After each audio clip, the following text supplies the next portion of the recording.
right, so we are presenting a case of quite a challenging Ostial RCA in-stent restenosis with multi-layer stents, and would love your opinion and your thoughts on what you would do in the chat or the discussion items at some point. So the case is a 76-year-old male who has a history of hypertension, dyslipidemia, and atrial fibrillation on apixaban. He's had a remote history of to the right coronary artery in 1997, and he presents with a non-ST elevation MI in 2020. Give me a BMW universal wire, please. So the initial angiogram was done in 2020, as mentioned. The most recent the angiogram after the ACS demonstrated severe proximal ISR in the RCA and the long segment of disease in the mid to distal RCA, which was felt to be and some borderline disease in the LAD. This is the picture of the angiogram demonstrating the remote bare metal stent ISR in the proximal RCA, as well as some disease in the mid segment and diffuse small disease in the mid to distal RCA. And when we had a look at the left system, the left main looks generally unremarkable, some mild disease in the circumflex, and was felt to be mild to moderate disease in the left anterior descending.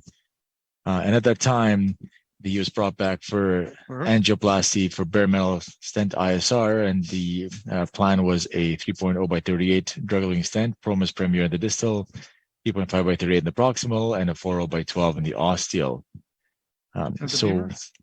This is showing the pre-dilatation with the non-compliant balloon. This is a 3.0 non-compliant balloon showing reasonable expansion. And the stents have now been put in, and this is your 4.0 by 12 drug-eluting stent going in to reach the ostium, deployed reasonably nicely with good expansion and good results in the rest of the right coronary artery.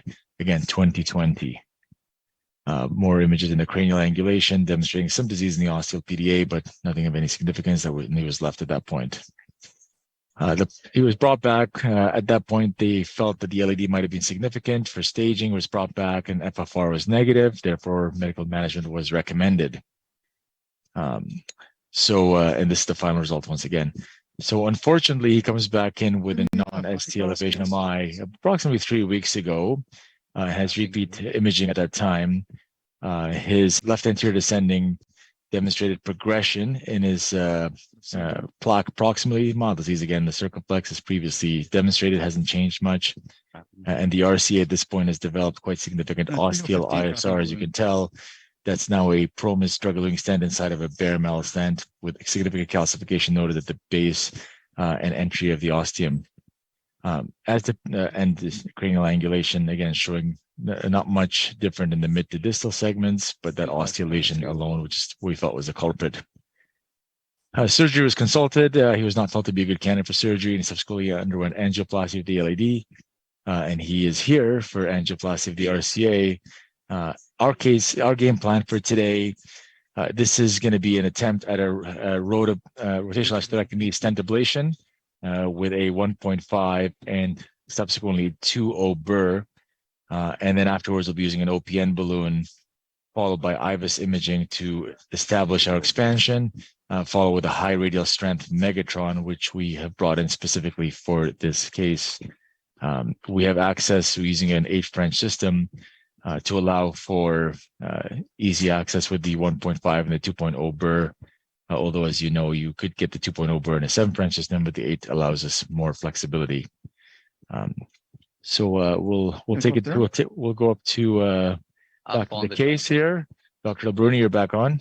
Yeah, so we're 14. Right off the bat, we're running into problems. The second stent that was put in is dangling into the aorta a bit. And despite trying quite a bit, I cannot find an engagement angle where I am comfortable that I'm through the stent in the middle of the stent struts. So what I've done now is I've been able to wire with the BMW universal wire. My original plan was to wire straight with the Rota wire, but that did not work. I managed to get a BMW universal wire down, but I believe it's through the side struts. And I don't think, I've been trying for quite a while here, but I'm not going to be able to get the guy to sit central. So I think I'm going to have to do this procedure through the dangling stent struts. And I'm using the fine cross to exchange for my Rota wire. So the question here, should I go straight for Rota or should I balloon through the side struts? Down with the trapper, please. Or should I balloon through the side struts to create a track there? And see the The fine cross went down very smoothly there. So we are just a regular air wiring of the stents with the BMW universal wire. Now we've got the fine cross down there. I'm going to exchange for the roto wire, please. I'll take the roto wire.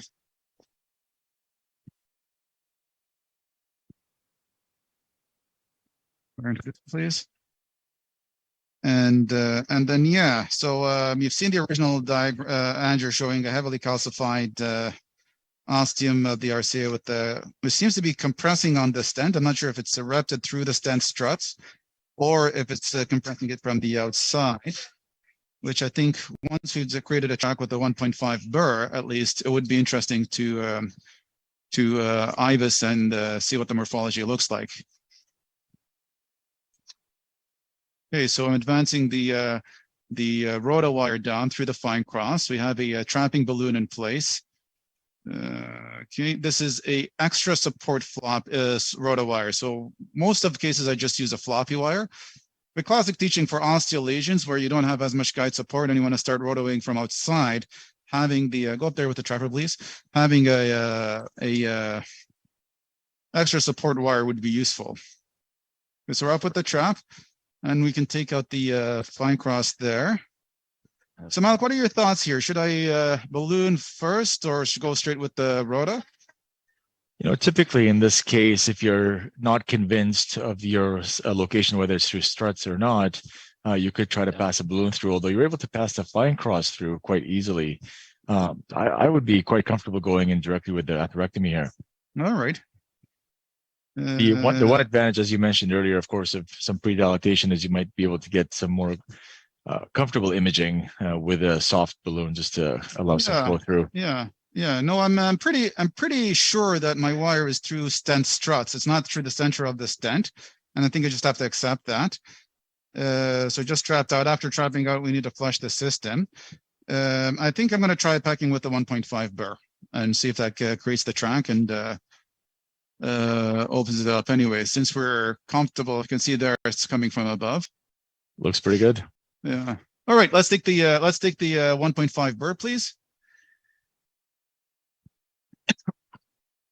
What are your thoughts on single operator, two operators for the rotoblader advancement, especially now that you're in an 8 French with a 1.5 burr, you have lots of room.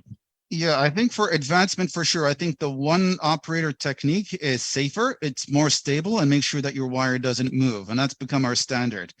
I think with 2 operators, there's more hands involved and more chances of moving the wire. Coming out, you know, whichever method works for you is fine. I don't think it's as critical. Wire out. All right, so for the 1-person technique, we have the burr set up where we think we're going to be ablating. So I have actually a nice space here. And before we start advancing, we're going to do our testing. So first thing is the draw mnemonic. So first is the D, the drip. So let's open up the drip wide open. You can see there we've got good drip. All right, and then we'll test the rotation.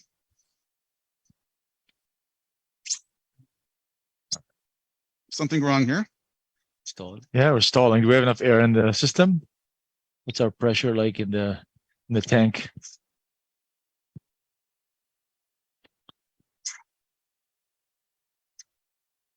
The advantage of the drip, the draw here. Yeah, this is interesting. So what are our issues here that's preventing us from ablating? Can you just try maybe straightening it out, see if that works? Yeah, see if we straighten it out. Keep it straight, make it straight. And then Omar, try and test it there. Sometimes a kink.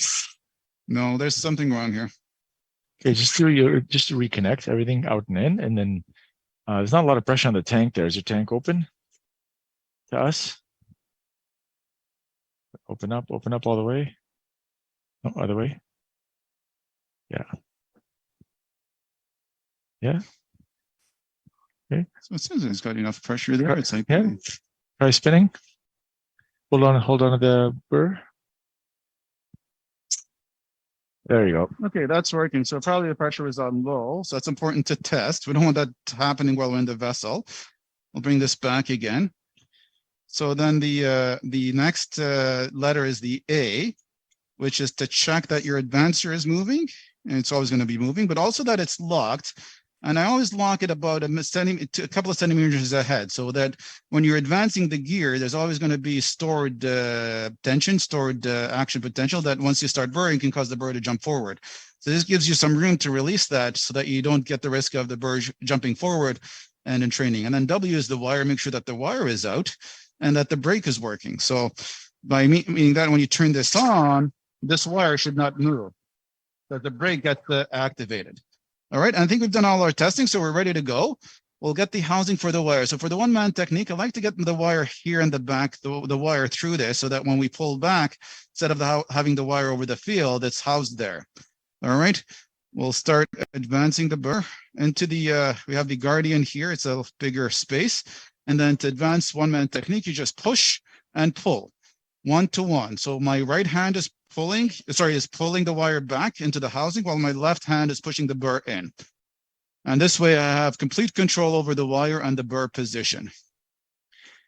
And again, your selection of speed, what do you spin at and what do you recommend people spin at? So yeah, so the usual speed we do is 150 to 160. There are some that would recommend higher speeds for burrs to try and increase the ablation and entrapment. I think we'll start with where we're at. Now, when we did the burr, we forgot to check what our speed was. So we'll do that just coming out. 155. Yeah, 155, yeah. So we'll turn up as needed. Yeah, so great point. So if you go too high, then you could potentially generate heat. If you go too low, you could potentially ablate larger particles. And you obviously have to watch for decels, as you mentioned already. Just widen the sector there, Omar, so you can see here. I'm advancing there. There it is. So the burr is going to come out of the guide. I'm going to unmount the guide a bit, just to give me some room for the burr to come out. And in this selection, as mentioned before, when you're from a distance, you really want a stiff wire to keep you central, which you probably could do this through a floppy, but I think we're better off with the stiff. Okay, so here now I've got that couple of centimeters here to pull the advancer back. All right, and then I'm going to start from here. I'm starting just inside the guide, and I'm going to be very, very gentle pecking through this metal because I believe I'm through side struts. I don't want to track.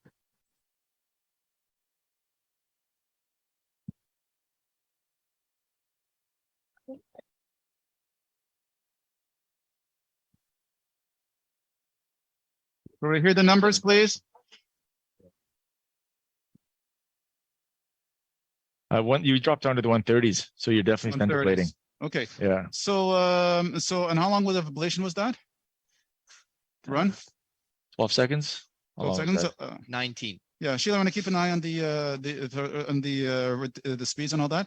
And I'm going to turn up a little bit.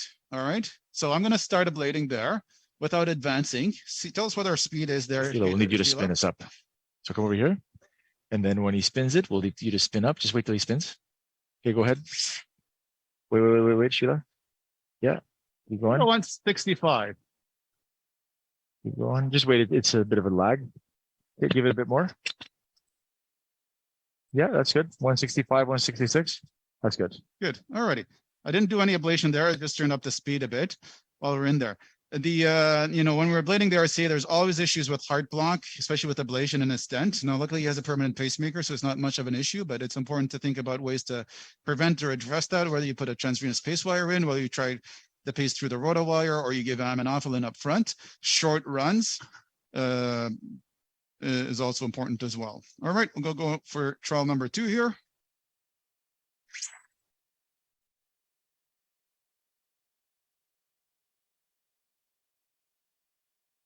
Making progress. Yeah, it's definitely making progress. We're not getting any significant decel, so that's good. Good. So that's the 1.5 burr. I think it's done what we needed it to do. So the question is, do we go straight with the 2.0 or should we do an IVUS run? I think it'd be nice to do an IVUS run. I'd like to do IVUS run as well. I agreed. Okay, so we'll come out with this burr.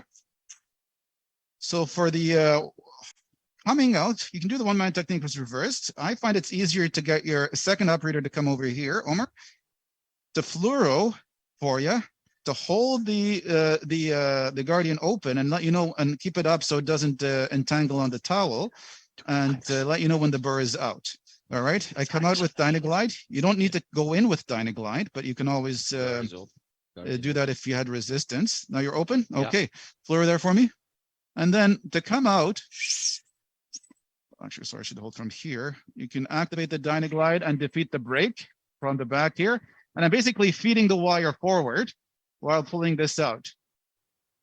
And you just have to walk to the side here, pushing Julie out of her comfort zone. Let me know when you're out. It's out. Good, and we're out. And that's, very simple. I still had control over everything.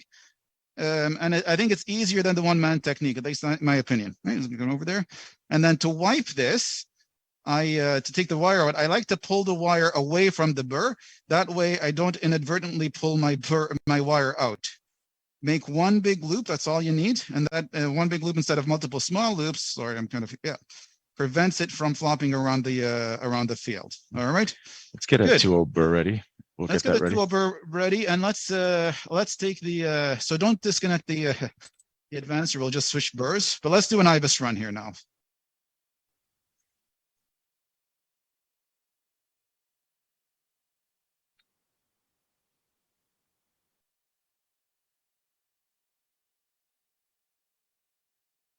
And so we have the assist IVUS.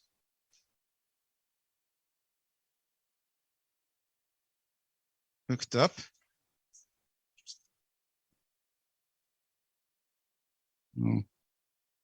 Because I'm planning on burring again with the 2.0, I'm not exchanging my wires yet. I'm just going to work over the roto wire just to make sure it doesn't fall off there. Why don't you just put it back into this housing so it doesn't fall out of the way? I'll bring that. Once.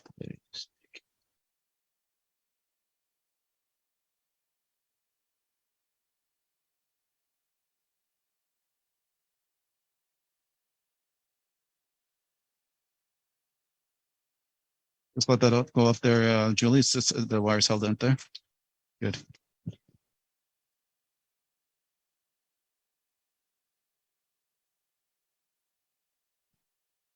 So unfortunately, due to supply issues, we only have a 2.0 Rota Pro. That'll make our life a bit easier. Yeah, we'll just have to disconnect it and connect here. Correct. Okay, follow me with the IVUS device there, please. Good. I think, was that, sorry? What are you trying to do? That what's in here. Just close it first before you, just so it doesn't drip out on you. Got a wire entanglement here that not working. It could. Another round, please. We're happy with the IV. It's I think we're good there, Julie. I think we're good there. Okay, so we're into the across there. So let me advance there. So the nice thing about the assist is that pullback speed is at 2.5 millimeters per second. You can adjust it and even increase that, but it's a bit quicker. So we can see there that we're in Stent. There's mild ISR. This is distal to the point of interest. What happened there? It happened to the. It was caught on the plastic or something. All right. So try again there. Do a pullback there, imaging, please. Let's see if it works. Pullback. Yeah, it's getting caught here. Okay. It's getting caught. Too much plastic there? Okay. Yes. Let's see. Let's release it. What's that, sir? Another round. 150. Okay, let's see if that works. Okay, feels like some friction here. All right. Let's do manual.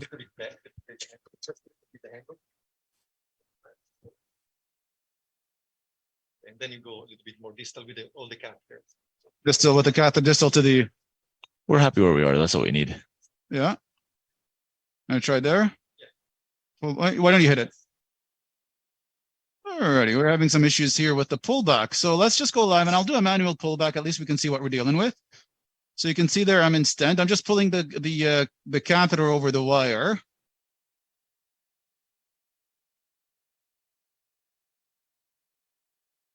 So that is so far Still in stent. still in stent. There's the calcium. You can see that it's pushing it from the outside is what it looks to me. At that section, yeah. This section here, I think this is the ostium, the tightest spot there. And then that's the ostium. You can see that I am through the side struts there. So which is okay. But you can see that clearly when I advance it, that's the stents come from the side. I've just wired a couple of struts there. And then here, it's hard to tell where the calcium is and where the stents are. I think this is an eruptive calcified nodule into the stented segment. So I don't think it's just compressing it from the outside. All right, so I think we see what we're dealing with there. And we will move on to the next part, which is we're going to take the 2-hole burr up. All right, so here's the burr coming up here. Julia, we're going to get access to the other one. We'll let you take that out first. Okay. What's the problem there, Patrick? Your shoulder's hurting? Okay, what gauze, please? I have to take it out of the house. So again, I always pull this wire back here. How much sedation? Give him some more, yeah. Okay. Yeah.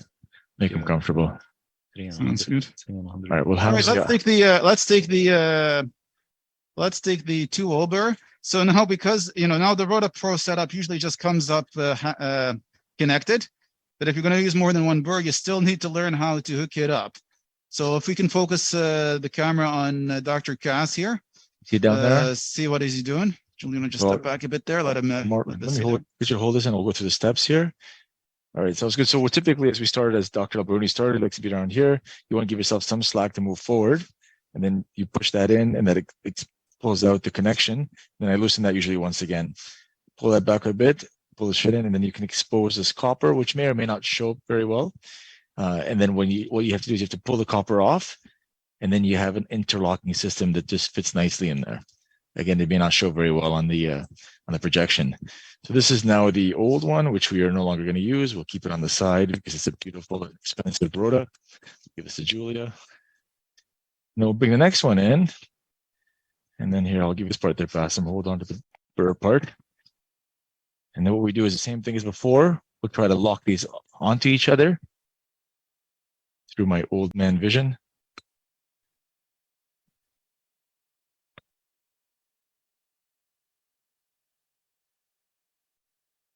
Once those are locked, you're comfortable they're locked, we pass the copper on top of it. And if this copper doesn't go on top of it, then usually there's a concern.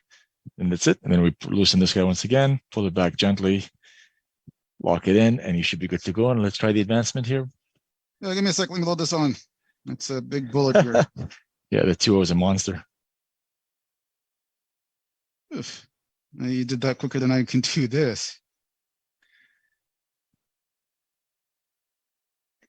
And then the same as before, we'll run the glide, do the usual, the same draw as we do with every atherectomy case. Yeah, so if you don't, Boston has a blown up model for how the Rota hooks on there in the back, and it's important to know how that works because it's becoming a lost skill with their current inventory that comes preloaded. Wires out. All right, let's come closer here. ACT, give me a syringe quickly so I can draw that now before we go in with the burr. Just going to draw an ACT. Typically for these cases, at least above 250 is what we need. Let's bring that over there, Omar. I'll give you some slack here. Not a lot of slack. Good. There is the ACT syringe there. Okay. All right, so go through our test again. So need some more slack there. Good. So we have the drip, and then we'll test the rotation again. Let's just get that out of the way. Get that out of the way. It's extra important to test the rotation with a new burr hookup. So what are we at, Sheila? 170. That's good. We're going to lose some going up there. And our advancer is locked there, a couple of centimeters above, and we have wire. So again, we'll do the one-man technique. So Omar, load the wire in the back there for me. You good? So now this is a bigger burr. I may need French, so it should act smoothly, but if I have any resistance, I can always advance it under Dynaglide. Good. I'll probably need to bring this closer here, but. And did the advanced part of the draw. Yeah, so 1-to-1.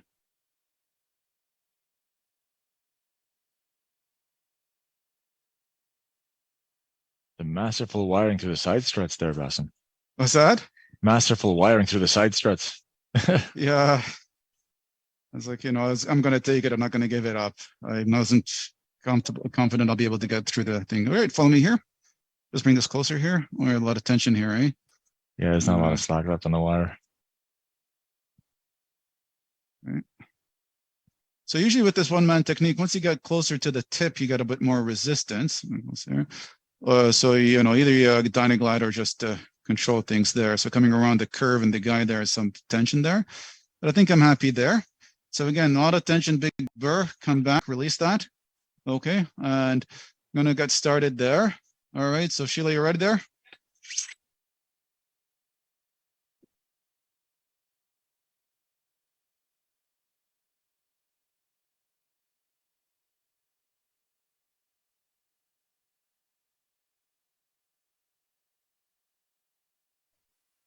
And the lowest?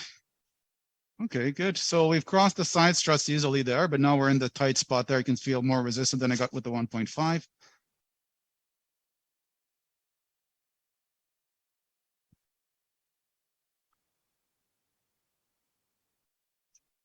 All right, let's go for, we got, even though he's got a permanent pacemaker, we haven't seen any drop speeds or required pacing.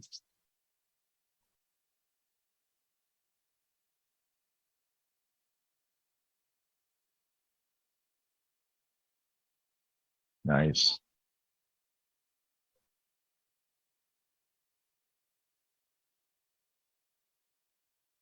Okay, so getting some ST changes there, so I'll give it its break to clear. So far, it's been a normal sinus rhythm. He's tolerating that very well. Yeah. Shaving more stent than calcium. Yeah. Okay.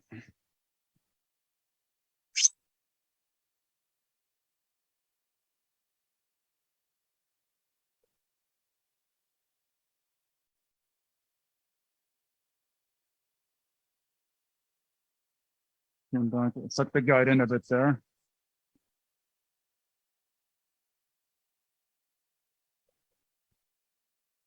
These cells are better. We only got down to 160. Yeah. And lowest. Again, the technique, as you mentioned, slow pecking, no rush. No rush, no aggressive advancements, because that's how you run the risk of getting entrapped. Plus, because of the ostial location, you run the risk of losing your setup and gear. And also, you want to make sure that you've got good ablation. Also, pauses between the runs to allow the debris to clear is useful in preventing heart block and no reflow.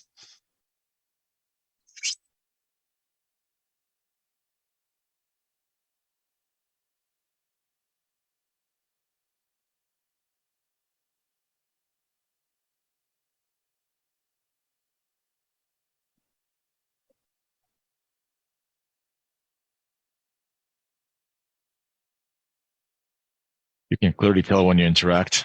Yeah. The frequency changes. Yeah. Good. And we're keeping it short runs, not more than 20 seconds runs, which might take longer, but I think with road ablation, the patience is the name of the game.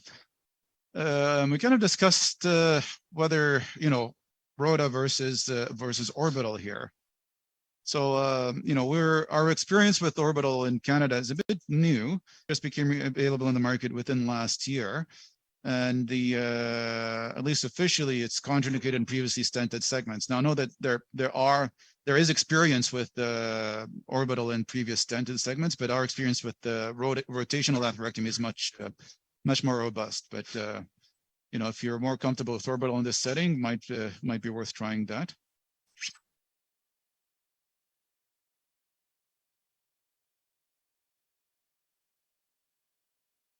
There you go. Alrighty, you can see there now the burr finally crossed. So we've got at least 2-0 burring.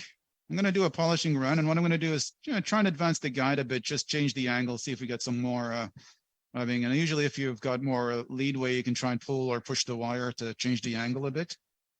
Given the Ostial location here and we're through side struts, I'm not sure how much of that we'll be able to do. Should we get the IVUS ready for a second run?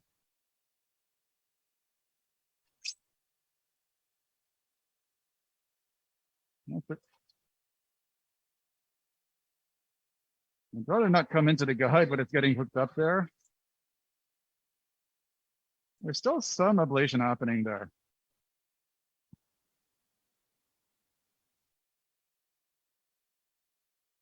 It's not advancing smoothly, so I'm going to do some more polishing there. Let's give it a break. Would rather get as much as possible ablation here. I'm not sure there's much more added benefit there.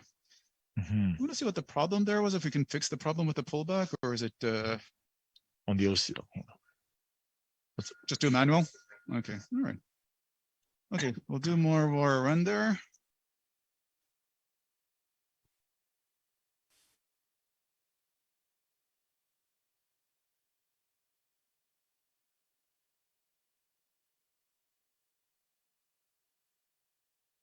I think it's the angle that you're still seeing some challenges. Yeah, probably coming out of this. All right, let's come out.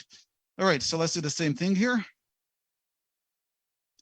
I think we'll come out with the burr. We'll exchange for, not sure we're going to be doing anything further ablation wise. So I think I'll just rather use the fine cross exchange for a workhorse wire to make things a bit easier. So same thing, we're going to switch to dyno glide, and then I'm going to burr and defeat the break here. And Omar has the floor for me there, please.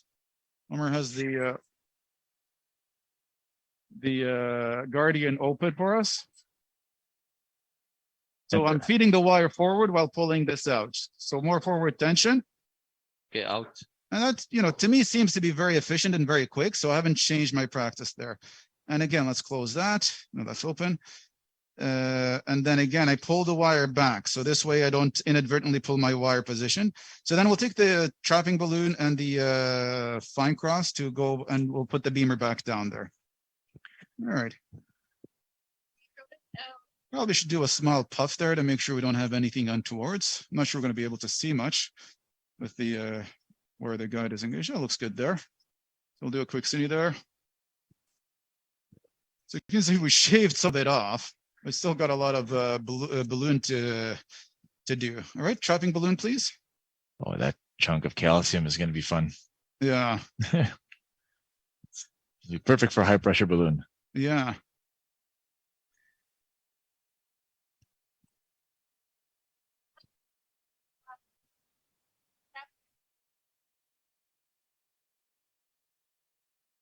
It's going really well, sir. Yeah. Oops, keep that straight for me there. Thank you.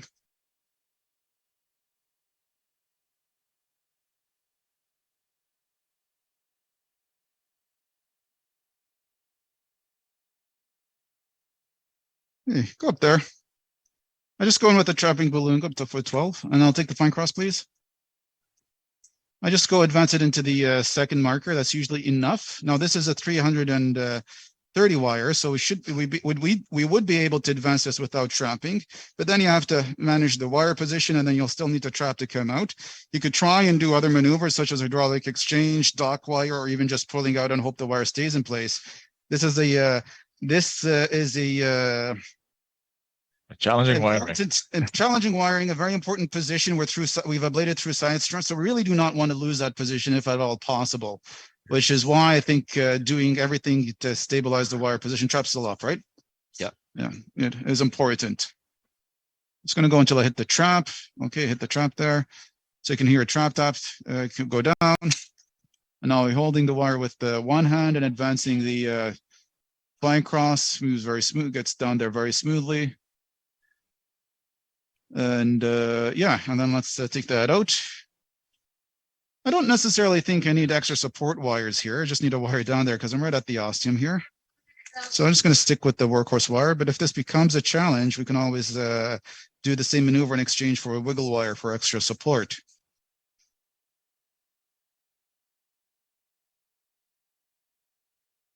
Good. We'll get the beamer down as much as possible to increase our support. And then go up with the trapper, please. So whenever you're removing gear with trapping, you're basically removing things from a blind tunnel, which means that the catheter or whatever you're removing causes a negative a vacuum effect that will suck in air. Down with the trap, please. So it's always important to de-air your system after trapping. Let's take this balloon out.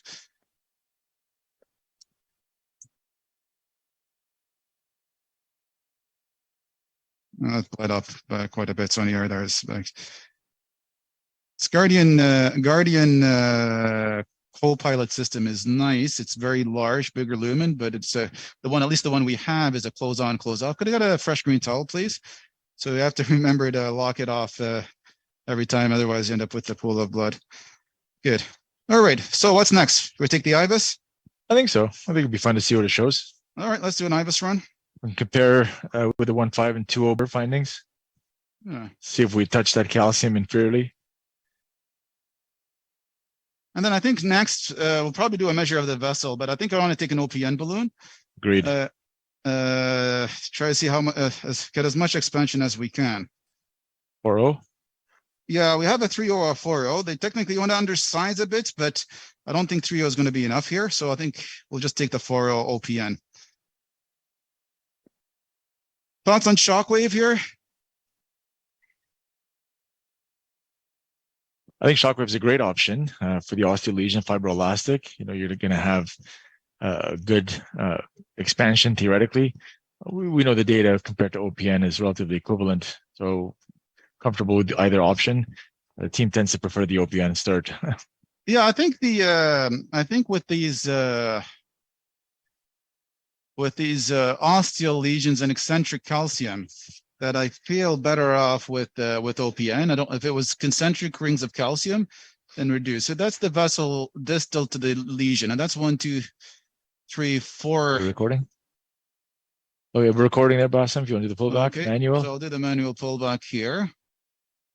So that's stent. There's some eccentric calcium there. I don't think that's the ostial lesion yet, though. That's the there, and then that's the tight spot there. And I think you can see the duck sign, the burr track there, right? Like it's you know, taking a bite on the side there. And I'm just going to pull back a bit more. That's probably the tightest part. Still, you know, still need to do some ballooning there to make sure that it expands. And then that's through the side stress on the exit. What a great picture at the end there. Yeah, yeah. All right, freaking them out there. All right, so let's take the 4.0 OPN. I think the vessel is more than 4.0. It looks like a 4.5, just the naked eye. And just take us to the proximal. We'll do a come back around here. Come back to a cleanish segment. Come back. Come back to here where I can see no calcium. Just give us a vessel measurement there. Sure, you can do area if we'll do automatically, then we can always modify it. Okay, that's the lumen, but let's get an area of the actual vessel itself. The diameter. Yeah. Yeah, so you're probably a bit over here. Bring that in a bit more. Keep coming in, bring it a bit more. Oh, that's reasonable. Yeah, if you believe this, we're 5.1 by 5.7. It's more than 3. Yeah, your inner diameter there is 3.7 by 4.2. That's within the stented segment. So the OPN, what does OPN stand for again? I can't remember, but it's a high pressure balloon. You can take it up to 40 atmospheres, and it comes with its own inflator. So you got 2 layers of balloon in it.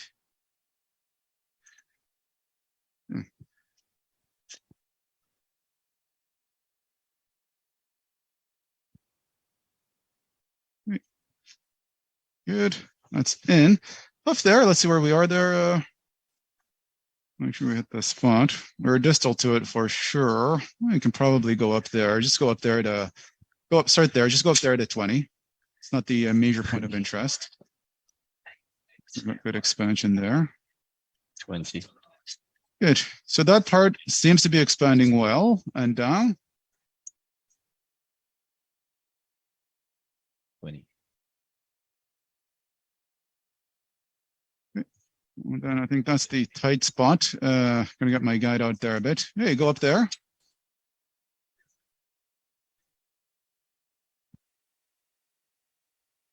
Okay, so that's at 20. You can see there's a big divot there. Go up to 25.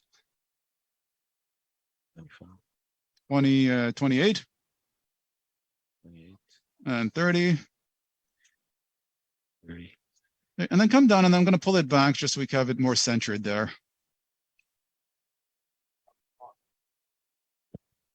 You were 30? Yeah. That's probably a blocking flow there. This balloon is having issues coming back, interestingly. He's going to try and torque out. You can pull this balloon back a bit more. Yeah, go up there. That looks better. You're at 20. Go to 25, 26. 26. Might need to come back a 20. bit more. 27, 28, 30, 30. 34, 34. 38, 38. 40. 40. So you can see still quite a bit of residual. Rupture. And we got the rupture. Right. Oof. ST's up. Not surprising. Okay. I'm gonna have to take this out. Don't puff until we flush. This will come up. Ah.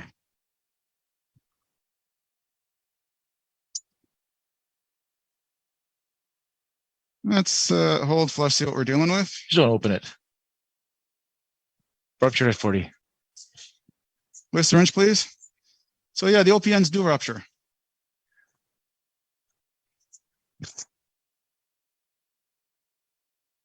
Good. Let's make sure we haven't caused any major mayhem there at 40. Might be a shockwave effect there. Okay, nothing major Unbelievable concern. recoil. Yeah. Wow. So I'm not happy yet to deliver a stent now. Correct.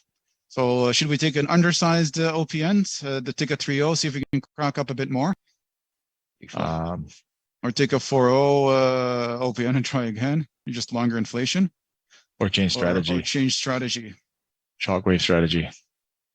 Well, let's hit it with what we got. I mean, this is a 2 layers of stent here that we've ablated with a 2.0. So let's hit it with what we've got. That's a vessel. Just like down splitting. Yeah. All right, let's set up for shockwave. 4.0, 3.5 or 4.0 shockwave, whatever you have. 4.0 ideally. And then we'll take a 4.0 NC and see if that affects things.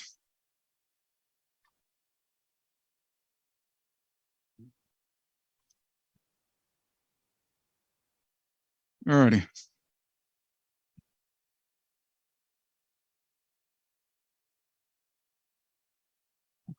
So if you believe that the IVUS says 5, what are your thoughts on going 1-to-1 with IVUS? I don't think it's 5 vessel. I think 5 is probably stretching it. I think we'll run into problems there. I don't think it's more than a 4.0. We can always post still a stent afterwards, but I think it's more of a 4.0 diameter I'm comfortable with. So are we getting the shockwave? Someone's ringing shockwave for us? Yeah, sounds good.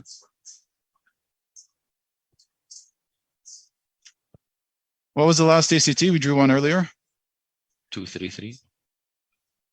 And that was 15 minutes ago. Alrighty, that we'll do another ACT now. Yeah, so good point about the IVUS. Typically, the concern with IVUS is if you go 1.1-to-1 or 1.1-to-1, your risk of perforation goes up. So we typically go a bit under. What do you got for us, Sheila? 4.0 or 3.5? Yeah, beautiful. Okay, that was good. Yeah, ready for 0.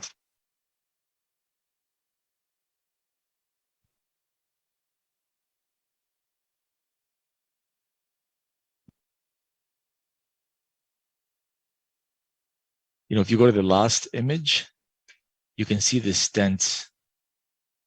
Being crushed to the side there. Crushed to the side there, yeah. Yeah. I wonder if I can zoom that in and show our audience a bit better.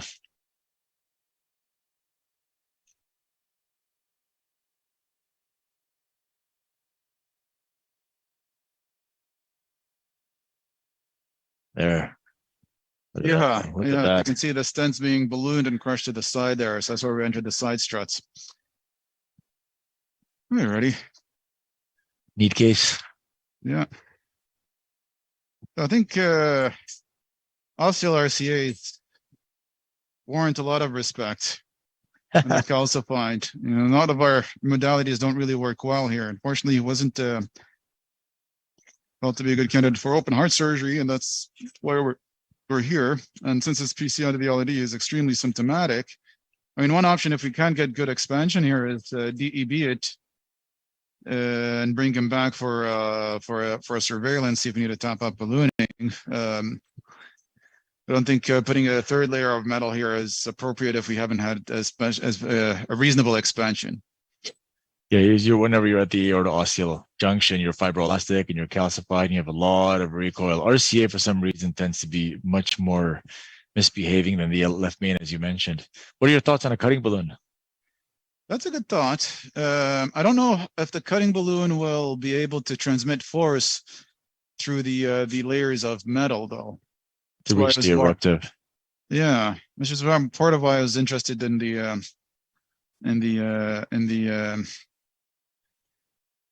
OPN doing its thing. Well, we got up to 40 there before it ruptured. We're at the right spot, and it seems that there seems to be some give, but still not as good as we'd hope for. So we'll do shockwave. You know, it's eccentric calcium, but I think it's worth trying here. We're just throwing the sink here at this point. And we'll take a non-compliant balloon 4.0 up to 20 and see what it looks like. And then we can decide if we want to take another OPN balloon in. Or, you know, your thoughts on cutting balloon are not unreasonable either. I completely agree that if you don't get full expansion, placing another stent is likely not worthwhile.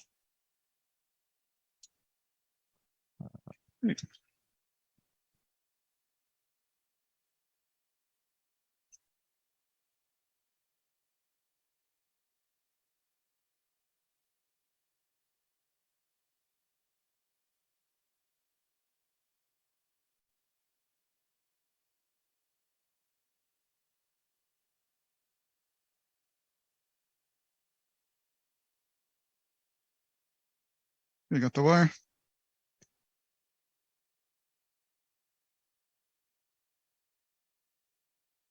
Yeah, it's going in well. I think that's the spot. Up there. Yeah, go up there. Up to 4. Up. 4. I'm starting the treatments there. There's an air bubble at the distal part, but that's not where the lesion is, the tightest lesion is, so I'm okay with that. And down, you know, to my eyes, it looks like it's gotten better. Agreed. Although distally with air bubble, it's still misleading. If we can burp that air bubble there or more, yeah, if possible, or just aim, change your angulation.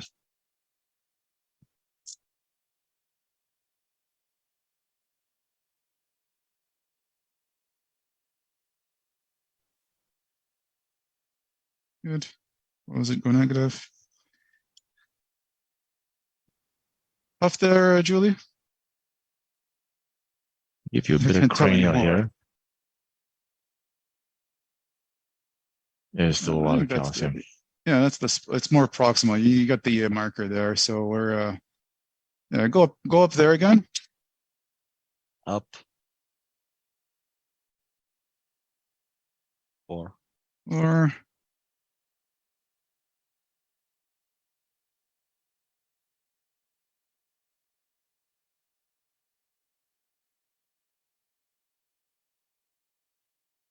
you go to 6 and down. You come back a bit more, you think? Yeah. Take you off the diaphragm. Yeah. Okay, go up there to 4. Up. 4. I do think it's expanding there. That looks nice. Yeah, I think there's better expansion. I think we've got you know, the OPN rupturing might have disrupted things. Oh, that still needs a more. bit of a waste there. I don't think we're going to get absolute complete expansion here, but Down 4. Still air bubble. Yeah. Give him a break there because of the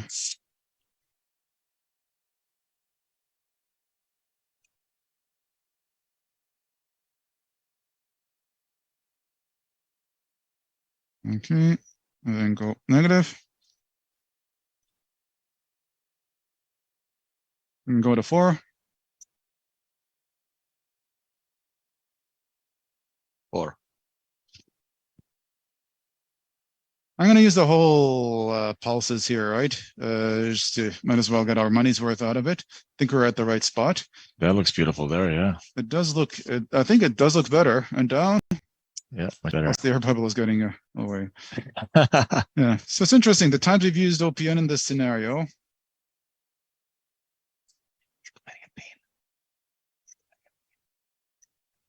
We've had to use the other way around and vice versa. Good. All right, go up there. We have a 401c balloon next. 4.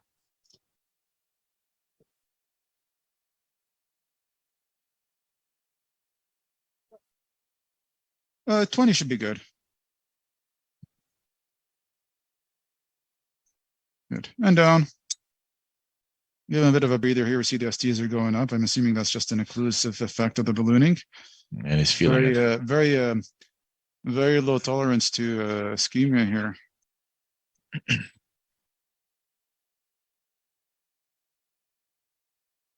Puff there, so make sure things look okay. Come a bit Puff there closer. again. Well, looks okay. Nothing exciting there. Take a picture there just to double check. Okay, see you there.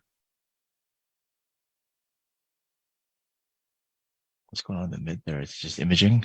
Maybe just imaging. What's that? So just that distal to your balloon. Well, it's probably streaming as well, right? We're not even fully engaged. You got a balloon the way. Right, I'll go up there. Got about 30 more pulses. I think I'll probably do 2. 4. Go to 6. There's no vessel compromise, so that's good. Yeah. Getting some captures there with the pulses. You can see if on the screen there, you can see that there, it looks like there's a pacer spike. Again, down. It's really not a lot of ischemia tolerance. As soon as we go to the balloon up, he starts having ST changes. Down 6. It'd be interesting to know what our viewers think about OPN versus shockwave, or even just a high pressure regular balloon in these scenarios. I think a high pressure balloon on its own is unlikely to cut it. Unlikely to cut it, right? The OPN on its wasn't successful there. All right. Give a bit of a break there. Let's get some flow in there. All right, good. And go ahead.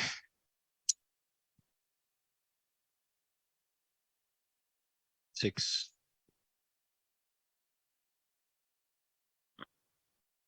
So you can see you're getting capture spikes there that you can see occasionally. Good. And down.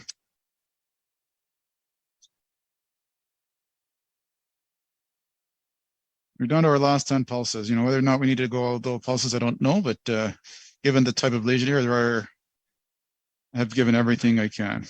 And I'm just giving him a pause to get some blood down there to relieve the ST changes here before we do this last inflation. Go up there.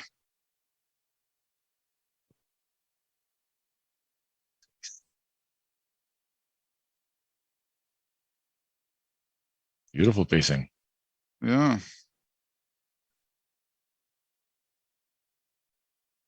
Good. All right. Down. I'm going to use the whole shockwave balloon. Let's take the 401c balloon next. ACT 423. Probably overcalled, but it's good. Yeah.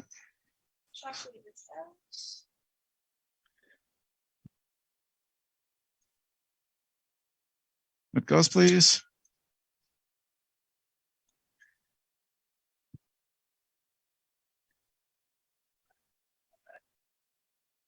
Okay, we'll take the NC balloon, please. Do we have the 401c balloon? I think Julia has it, yeah. Okay.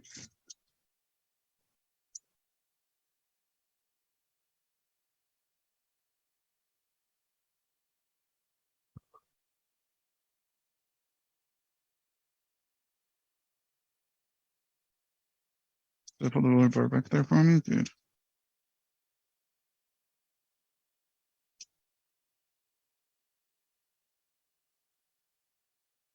Fix the wire there for me. Good. All right, the wire.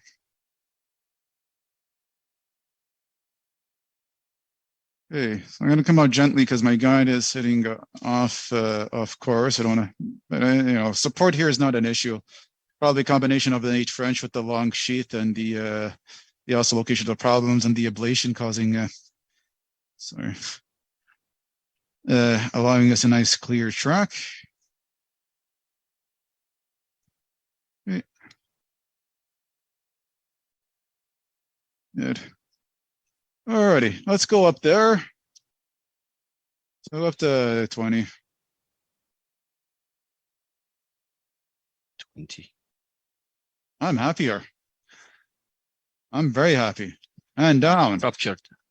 Ruptured? Yeah. All right. Well, I think you've got enough there to stent though. Huh. I'm happy. So the OPN and the shockwave balloon, I think in combination managed to do enough modification where we have, I think, as best expansion as we can. That I think, with what we've done, we're going to come out and move on to taking a stent. So these ostial lesions, stents with good radial force are ideal. Let's see, a bit up there. Okay, we'll flush our system here. We'll check what we have. With syringe, please.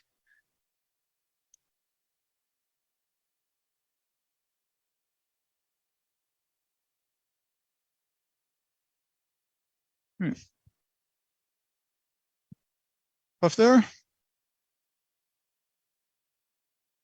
Having a bit of no reflow after this last rupture. Mm-hmm.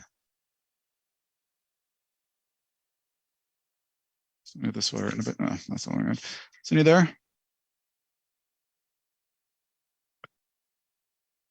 Did expand well though.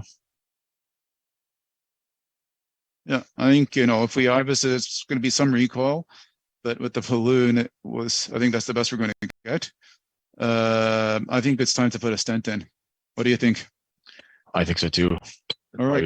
What do you think? Like a 28? Get past that proximal lesion? Yeah.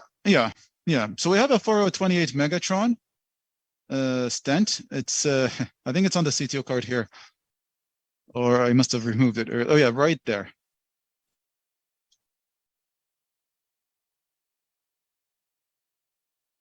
Yeah, we only have the one, so don't drop it.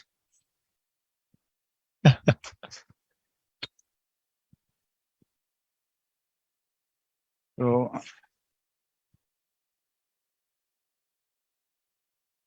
these are still up, eh? Do we do no reflow drugs now, or should we just deploy a stent first and then deal with that after? I mean, I think we have time. We'll start getting it prepped. We get the no reflow drugs there, please, Sheila. Sheila, can we trouble you for no reflow drugs, please?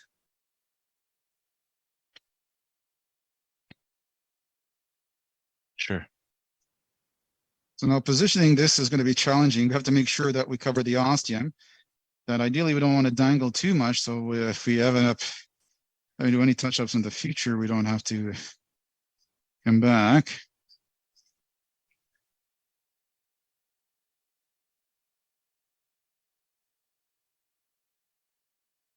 Okay, I'm gonna make sure that our support is okay to deliver this. That's going in.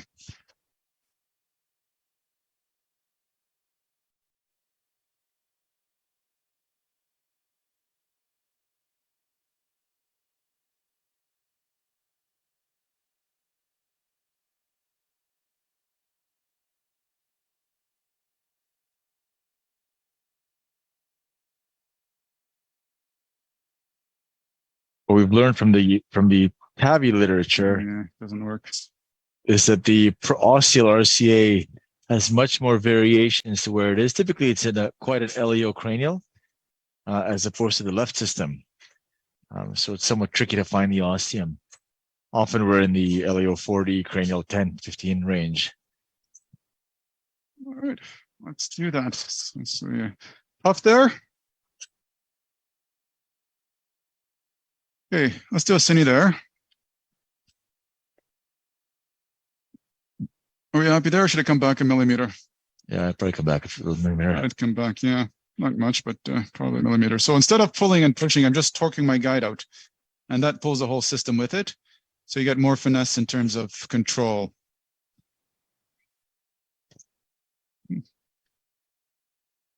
Maybe with the interaction there. Puff there? Happy there? I'm happy there. Yeah.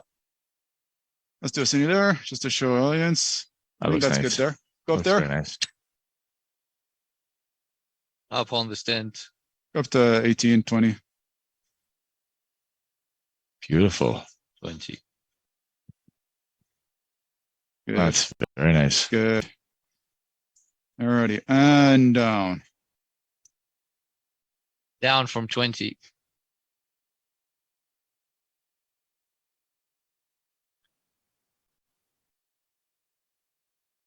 Hey. So now we've got a stent results. Coming out with the balloon. Let's do a cine there, see what our flow is, and decide if we need to give some no reflow drugs or if we just give it some time. Give it a couple of nitro first. You have lots of blood pressure room if you want to give nitrite. STs are getting better though. Do you have nitrite? We have nitrite and adenosine on the field. You have a pacemaker. Give me 400 of nitrite. That's 200 nitro. You have a pacemaker, so you can go to town. Pacemaker. Give me 360 of adenosine. Let's throw the sink here. Give me 360 adenosine. So there's a lot of arguments and different opinions in which is better, adenosine or nitrite. I just give both.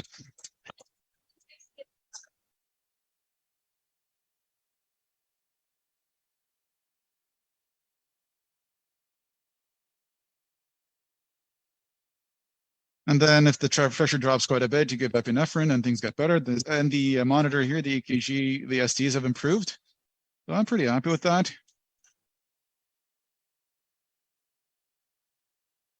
We're not getting as much as just because it's full of, let's try that again. I think that's probably more because of the, yeah, alrighty. So I think we need to post still a bit. I'll take a short 4.5 and see. And then we will do an IVUS run and see what we got. 4, 5, 12, 15.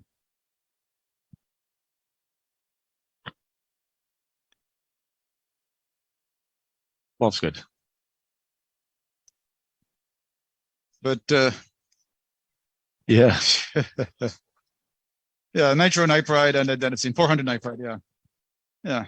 So we relieve the hypertension. I think, I would rather just give the nitrite. What was the LVDP when we started, guys? What was the EDP, Todd?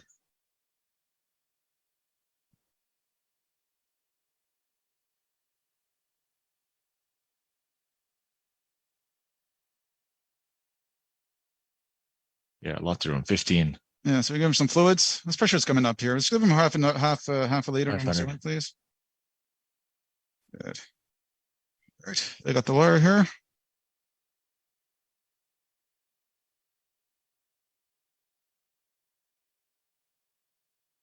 Nice. Good. We can go up there. Up to 18. Up.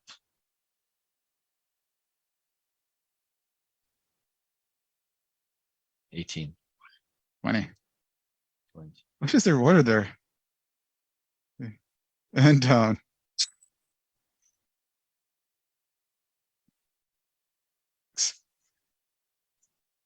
Good.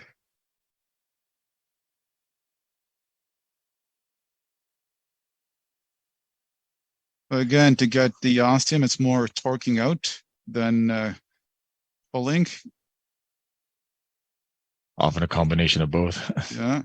Go up there. Up on the NC. Have you ever used the Ostial balloon there, Basson? 20. It's not available in Canada, and I've never used it. And down. So I don't know. I don't know how useful it is. I think it's great if you have a lot of. I think the best is to try and avoid over dangling of stents, but that's not always possible. And I'd rather you cover the ostium with stent dangling than miss the ostium completely. But it gives you an option in that scenario. So at least you flare it out and you don't have to worry about future engagement, which I think was an issue here. That looks nice. Okay. All right. Everything's still in there. Nice. Okay, go up there. I just want to have this dangled Up. Flare. flare. It kind of dove in there a bit. Okay, 20 and down. We'll do one more on the way out. One technique that I've done to that I've learned from some of my mentors is where you inflate like that, and then as you're up there, you push the guider down. So inflate that little more. Up. And you'll see as he goes up, push the guider down. So try and change flare the offshore part a bit there. Yeah. Exactly. Yeah. All right, good. Good. 20? Yeah, 20. Good. And down. All righty. I think that's the probably the best we're going to get here. I think it's time to do an IVUS run and see what our results look like on IVUS.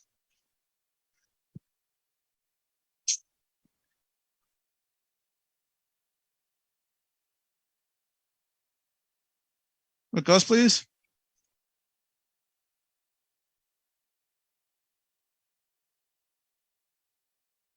Let's just do IVUS here, and then we'll do a cine at the end just to show the final results. But I think I'm happy with how things are. Julie, as our scrub nurse, has done an excellent job keeping equipment separate. As soon as I said that, she spills everything over.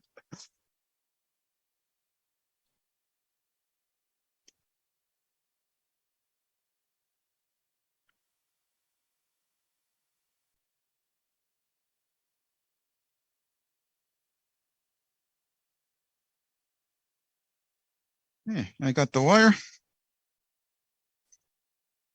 we still tangled with the rota? Come closer here. Take it off. Come closer. Come closer. Good. I think that's where our stent is. And I'm going to come off with my guide a bit because now it's probably diving into the stent. Good. Alrighty. So you got a good picture there.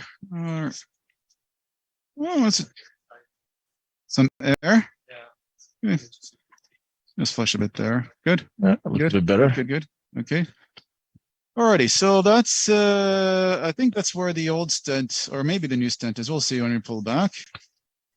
Okay. I'm pulling back manual. Remember, we've 4.0 stent that we've taken up the 20 atmospheres, and then we posted the proximal half with the 4.5 NC balloon. So far, things look good. Obviously, the point of interest is the ostium. I think we're getting close there. Wow, that looks really nice. Oh, that's awesome. That is awesome. I'm going to go in again and show that. Are we recording this? Yeah. Yeah. So we have that's the ostium there. So we're barely dangling out of the ostium, and that's the tight spot there. That's our probably the MSA is there, and that looks huge. Yeah. To be truthful, better than expected. Definitely better than expected. So I think, we've done the best we can here. I think we're done. We'll take a cine picture just to have it stored, and we're done. If you could measure the MSA there, you can find it after the back and forth, but yeah, that's good there. We'll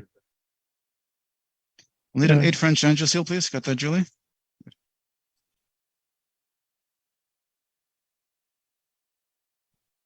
I'm having some issues getting the guide to engage, but puff that. This way. Go on, keep going. Oh, nice. Keep going. We'll pull the wire back proximal here. Go on. Yeah, try to do an MSA there.